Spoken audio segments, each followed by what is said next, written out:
வணக்கம் நண்பா. நாம இன்னைக்கு இந்த வீடியோல பார்க்க போறது என்னன்னு பாத்தீங்க அப்படின்னா ஷவானா அண்டிங் இந்த திரைப்படத்தோட மூவி ரிவ்யூ தான் பார்க்க போறோம். சோ ரிவ்யூ போறதுக்கு முன்னாடி இது வரைக்கும் நம்ம சேனலை சப்ஸ்கிரைப் பண்ணா பார்த்துருந்தீங்க அப்படின்னா சப்ஸ்கிரைப் பண்ணி பக்கத்துல இருக்கிற பெல் ஐக்கனை கிளிக் பண்ணிக்கோங்க. வாங்க வீடியோக்குள்ள போலாம்.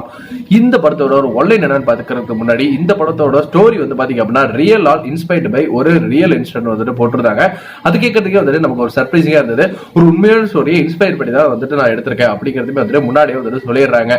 சோ அப்போ இந்த கதையோட ஸ்டோரியில இப்படி இருந்திருக்கலாம்னு சொல்றத விட அவங்க இன்ஸ்பயர் பண்ணதை வச்சு இவங்க எடுத்த விதம் எப்படி இருந்தது அப்படிங்கறத மட்டும் நான் உங்க கூட இந்த வீடியோல ஷேர் பண்ணிக்கிறேன். ஃபர்ஸ்ட் இந்த ஒரு ஸ்டோரியோட ஒன்லைன் என்ன பாத்தீங்க அப்படின்னா, ஒரு ஃபேமிலி புதுசா ஒரு வீட்டுக்கு வந்திருக்காங்க. அந்த வீட்டுல வந்து பாத்தீங்க அப்படின்னா ஒரு பொம்மை இருக்கு. எப்பயும் போல பொம்மை தூக்கிட்டு போய் வெளியே போட்டோம்னா அந்த பொம்மை எப்பயும் போல ஆட்டோமேட்டிக்கா வீட்டுக்குள்ள வந்துரும் இல்லையா? அதே ஒரு கான்செப்ட் தான். ஆனா அந்த வீட்டுல வந்துட்டு சில அசம்பாவிதங்கள் நடக்கும் போது அந்த ஒரு வீட்டம்மாக்கு மட்டும் வந்துட்டு இதெல்லாம் தெரிய வருது. அந்த பையன் யாரு கூடயே பேசிட்டு இருக்கான், என்னமோ ஒண்ணு வந்துட்டு வீட்டுல இருக்கு, நடக்கிற சத்தம் எல்லாமே கேக்குது. சோ இதுக்கு அடியில பேஸ்மெண்ட்ல வந்துட்டு ஒரு இடம் இருக்கு. சோ ஆல்ரெடி வந்து பாத்தீங்க அப்படின்னா இந்த வீட்டுக்கு வந்துட்டு ஒரு கதை ஒன்று சொல்றாங்க. அது என்ன கதை, இந்த ஒரு பிரச்சனையில இருந்து யாரெல்லாம் வந்துட்டு மீண்டாங்க, யாரெல்லாம் வந்து இறந்தாங்க அப்படிங்கிறதுலாம் இந்த படத்தோட மீதி கதையை அமைச்சிருந்தது. சோ இந்த படத்துல என்ன நல்லா இருந்துச்சு, நல்லா இல்ல பாத்துருவோம். ஃபர்ஸ்ட் வந்து படம் பாத்தீங்கன்னா படம் வந்துட்டு நல்லா டெக்னிக்கலா ஸ்ட்ராங்கா இருந்தது.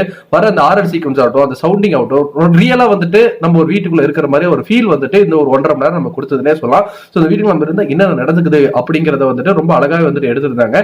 அதே மாதிரி கேமரா ஒர்க் ஆகட்டும், அது அந்த படத்துல நடிச்சிருந்த அந்த சின்ன பசங்க ஆகட்டும், அந்த பொண்ணாகட்டும், அதே மாதிரி ஹீரோ ஹீரோயின் இவங்களோட கேரக்டர் ஆகட்டும், எல்லாருமே வந்துட்டு ரொம்ப சூப்பரா வந்துட்டு ஒரு ஃபேமிலியா வந்துட்டு அழகாவே இருந்தாங்கன்னு சொல்லலாம். சோ இது மொத்தமா வந்து பாத்தீங்க அப்படின்னா ஒரு R R story based on real story அப்படிங்கும் போது அடுத்தடுத்த காட்சிகள் என்ன வரும் அப்படிங்கிற ஒரு பதட்டமே நமக்கு வந்து ஏற்பட்டு தான் இருந்தது. இருந்தாலுமே இதே மாதிரியான கதைகளை வச்சு ஏகப்பட்ட பேய் படம் பார்த்தனால இது உண்மையான ஸ்டோரியை பேஸ் பண்ணி எடுத்திருக்காங்க அப்படின்னு போட்டாலுமே நமக்கு அதுல சுவாரஸ்யம் அப்படிங்கிறது சுத்தமா வந்துட்டு கிடையவே கிடையாது. படம் பாட்டு பாத்தீங்கன்னா ரொம்ப பிளாட்டா வந்துட்டு மூவ் ஆயிட்டு இருக்குது. ஒவ்வொரு ஆர்ஆர் சீக்வன்ஸ் வரும்போதுமே சரி, ஆனா வந்துட்டு அதை பெருசாக ரசிக்க முடிய மாதிரி கிடையாது. இதை விட பேய் படங்கள் வந்துட்டு கற்பனையாவே நிறைய எடுத்திருப்பாங்க அப்படிங்கிற ஒரு எண்ணமும் வந்துட்டு வரதா செய்யுது. அதே மாதிரி கடைசி கிளைமேக்ஸ் பெருசா வந்துட்டு முடிக்காம ரொம்ப வந்துட்டு ஈஸியா முடிச்சிட்டாங்களோ அப்படிங்கிற ஒரு எண்ணமும் இருக்கதா செய்யுது. இன்னும் கொஞ்சம் நேரம் எடுத்துருக்கலாமோ அப்படின்ட்டு பிளாஷ்பேக் இன்னும் கொஞ்சம் வந்துட்டு பயங்கரமா காட்டியிருக்கலாமோ அப்படிங்கிற நம்மளோட எண்ணத்தை வந்துட்டு தவிர்க்கவே முடியல.